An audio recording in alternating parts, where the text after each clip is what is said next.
to episode 30 of the Barndoor restoration.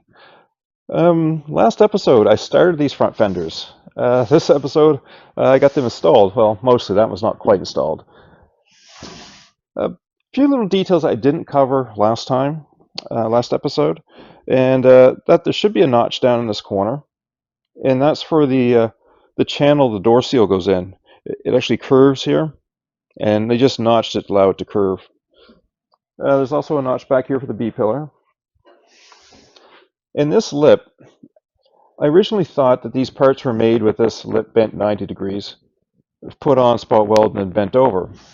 It turns out they were made with the lip straight up, and they put them in place, spot welded, and then rolled the lip over, which explains why there was so much difference in these fenders in height. One was high on one end, low on the other. So they didn't have that lip to guide them. They just put them on and spot welded them. So with that lip straight up, the inner panel of the frame that extends up here, makes this wall panel, has a raised section at the back here. And that's for there's a gusset that holds a bulkhead. It welds into here. So what happened is, where this raised section, they actually notched it. They cut it and left this section raised, just sticking up, and rolled this over. On some buses. Other buses, this is cut down. I did find two pictures of 54s that had it up, so I'm going to assume it was left up. Mine was too rusty to tell how many layers of steel were there. The other thing is that inner frame panel that comes up here has a lip on the back, has a lip towards the outside, and that's where the bulkhead spot welded to. And I originally thought that it came all the way up to the top. But that would interfere with the back lip of this panel. So I wasn't sure if they just kind of crushed it together or if it was trimmed back. I did receive some photos that show that this lip was actually trimmed back down. And after that, I found a photo of a new old stock inner panel that did have that notch in it when it was new. So that made things fit a lot nicer. Last episode, I cleaned everything up. I put a patch on the front, and I pressed out a panel here for this. So this episode, the first thing I started to do, I made this top in two pieces. So I pressed the panel out and made this intersection separately. And the reason for that, well, the main reason is I couldn't press this in my press if it was full width, because I had to have this in the center and it wasn't wide enough. So I had to do it in two pieces to press this. And it also makes it a lot easier. The more details you have, the more things that can go wrong. So it was easier to do it two pieces. So this inner piece, first thing I did, I bead rolled this one rib in. I put a guide on my bead roller, and that made it really easy to make a nice straight rib. Worked very well. I did forget to stamp the termination first, and I rolled the whole length. But it was easy enough to stamp that termination after. I just take my stamp I'd made and flatten it back out on the end. The end of the rib here is the same as I did when I restored this piece. Just add a little extra material on the brake to get the bigger radiuses. On this back section, there is a little weird termination of this profile. So I took a couple of relief cuts and welded in to form that. This should mention also there's some weird shapes down here. When I made this front patch, I just ended it, and I made a separate piece for this section because this profile ends, and then it's got a piece that curves out, and that's to make room for where the frame comes up over. It actually comes out of behind this, so that covers that end of the frame. So yeah, that was a separate piece I welded in. So once I had this, I should mention, I did break a die for my bead roller. So these are 3D printed. This set I printed with some stuff I really don't like using, but I wanted to use it up, get rid of it. So it doesn't have as good a layer adhesion as some of the other. This die, when it's pressing in the metal, it's actually pushing out. The plastic is really good at compression, but not at tension. So that's what's happened, is just broke it out. If you watch the video later of bead rolling, when I started out, you can actually see the sides start to break away. And I just printed a new one, and it worked fine. So that after that was made, I fitted it in. I had to make sure that this fender was nice and straight with the back because it could move a lot. So when I fitted this, I ensured this was correct before I started welding this in. So once this was welded in, I had to deal with this patch. Now when I made this, when I stamped these profiles into it, it warped it really badly. And that's basically because when you're pressing it, you're pulling the metal in, so it's shrinking it, but then there's too much metal around the outside, so it just warps.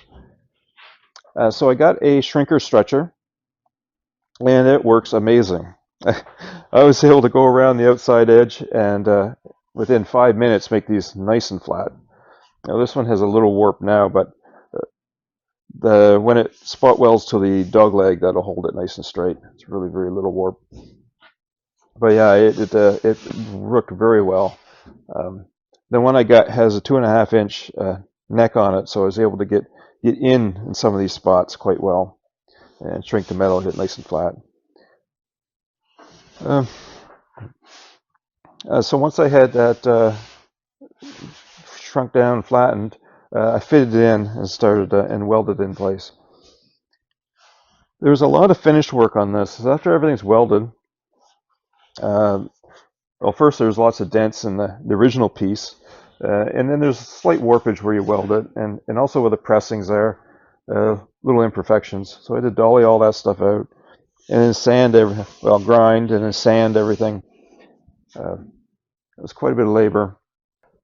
Well, installing this, I just left this top lip at 90 degrees, so it allowed it to set on there quite nicely. I clamped it in place and then spot welded. Now the spot welder, the original electrodes, they just hooked, and there's not enough room to put them in here, especially with that lip on top. So I need a smaller electrode to go in underneath. So I made these custom ones. So this is just this copper rod, and I drilled a slot at the end and threaded a bolt in the end of it to cramp. And this is a 8mm copper rod, and that was easy enough to shape it so that it fits down in here nicely. Now this is much longer than it needs to be. I am going to get another piece of rod, cut it in half, make a shorter set of these big bars. I need the long ones to reach in to get when I do the bulkhead and other spots. But for this stuff, I should have had the shorter ones to make it a lot less awkward.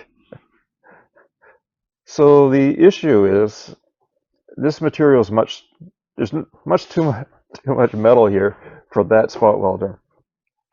So there's the inner panel, and then this cover, and then the fender, all sandwiched. It's almost 4mm of steel, which meant I had to hold the current on the spot welder for an excessive amount of time to get a good weld, a good strong weld.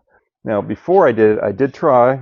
I took a piece of the metal, made up the layers like it would be here, and tried some spot welds to make sure I was getting a good one. Now, the first time I did one, it just fell apart. But holding it for an excessive amount of time actually did do a very strong weld. And there's a lot of spot welds here. So what that meant is, though, with holding it, these rods are getting very hot. So I could only do about 2 to 3 spot welds at a time. And I had to leave it set for 5 minutes, let these cool down. A hot copper doesn't transmit current as well as cold, so as it got hotter, it wasn't as effective. Other than that, it worked really well, and I think these will work great for normal body metal. It's just because it's so much material here. So once I had it spot welded, I used a wire wheel to clean everything all up and sprayed a good layer of zinc, especially underneath this lip in there. So let that dry, and then to roll the lip, I just took a piece of hardwood and I made a little slot in the end, a groove, but it's angled. And what that allowed me to do, because it has a lip on it, I put it against the steel, tap it down, and then it rolled it, and then I could just keep rolling it. In my head at this point, it was pushing the metal hard in on the bottom, so it was actually worked very well. Just go along and then tip it along again and down and go along. So that worked well for rolling that over. So I got this side done. The other side, well, I didn't get all the spot welds in it. Doing 2 spot welds and having to wait 5 minutes is time consuming. And I also run out of zinc paint, so I couldn't roll the lip anyway. So I guess that about wraps up this episode. I did do drawings for these fenders. I haven't uploaded the GrabCAD yet. I'll get to that next day or so. There's a link in the description. Keep in mind that drawings, I do revisions to them every so often. For instance, inner frame panel, I had to do revisions, add this little notch. So keep in mind that they do get revisions from time to time. If anybody sees any issues with my drawings, please let me know. The drawings are all for this chassis at 54, so an April 54. So they won't necessarily match other buses. Keep watching for some video of the work being done, and also some video of the details. Next episode, I was going to do the front balance, but I still have some details I haven't worked out on that. There's a lot of changes in that. So I think I'll probably end up doing the bulkhead. Thanks for the comments. I really appreciate them, and thanks for watching.